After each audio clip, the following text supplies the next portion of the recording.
In today's lesson, we're going to focus on solving two-step equations. All right, remember that the first thing we like to do is we like to go ahead and draw that dividing line so that we keep everything on the correct side. Okay, now our next thought is we're going to want our variable alone. We want to isolate it, so this n right here needs to be alone.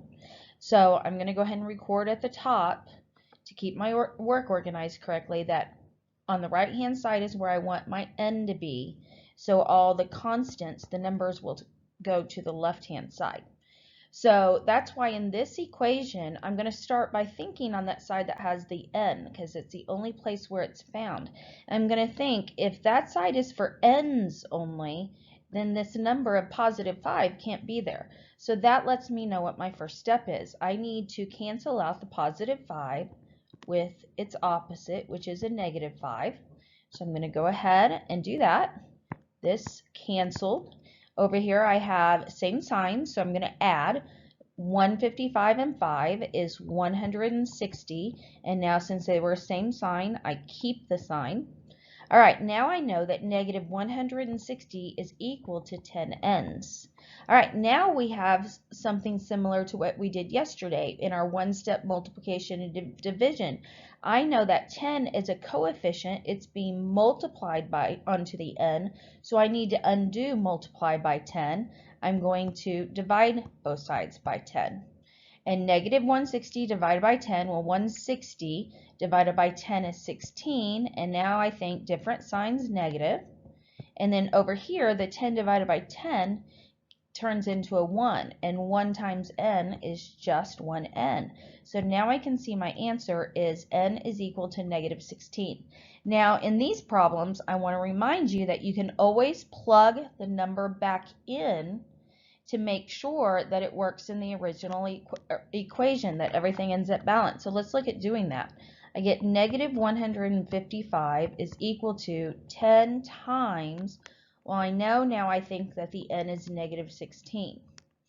And then it's going to be plus 5. So if this side turns out to be negative 155, then I know for sure I'm correct. So 10 times negative 160 is negative 16 is negative 160. Add that to a 5. Now I have different signs, so I subtract and keep the negative because the one with a higher absolute value was negative. All right, so I did get negative 155, so now I know the two sides are the same, so that proves my answer is correct. All right, so now let's look at the second example. It's going to be the same way. Start with your divider line. Find that variable. It's on this side, so I want the x isolated over here. And then that means I want my constants here. So I look at the side that has the x. Here's where it is. So there's the term with the x. It looks a little funny, but I'm not going to worry about it. What I see is that I have a 10 with it. So the first thing I've got to do is get rid of that 10 by the opposite. Well, that's a positive 10, so cancel it with a negative 10. Let's go ahead and simplify. So 18 minus 10 is 8, and over here 10 and negative 10 goes away. And what do I still have? I still have that x, and what's happening to the x? It's divided by negative 2. So now we have an equation similar to yesterday, where we think if x is being divided by negative 2, what's the opposite of divided by negative 2? It's times negative 2. So I want to multiply each side by negative 2. So now on the left-hand side, negative 2 times 8, negative 16. On the right-hand side, we looked yesterday where those will cancel out because divided by 2 and then multiplied by negative 2 are just opposites of each other, giving me x left over. So now I can see x is equal to negative 16. And again, if you were unsure, you can plug that negative 16 back into the equation. So I have 18 is equal to 10 plus, now x is negative 16. So that's negative 16 divided by negative 2. So let's think, what's 16 divided by 2? It's an 8. Same signs, make it a positive 8. So this side says 10 plus positive 8. And now I can see I do get 18. So I know I'm correct. All right, so now this one looks even a little different, but it's still considered a two-step. So let's look at it, draw our line.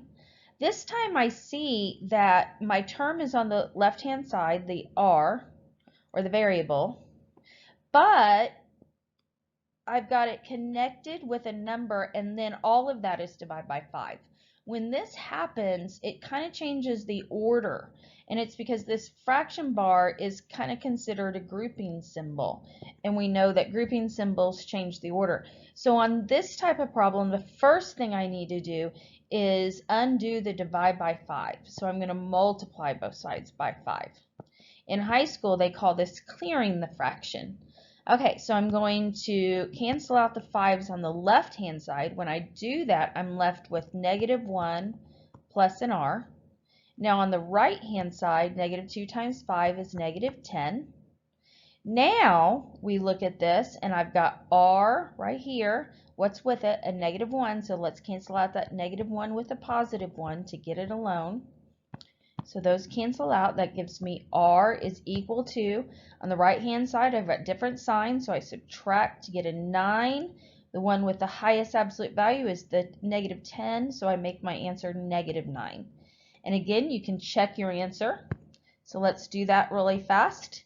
I had on the left hand side, it would be -1 plus r. R is now -9 divided by 5, and that's all got to equal -2.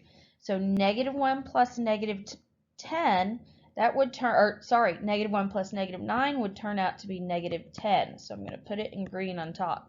Now think, -10 divided by 5, what is that? Yes, it's a -2, so we know we're correct.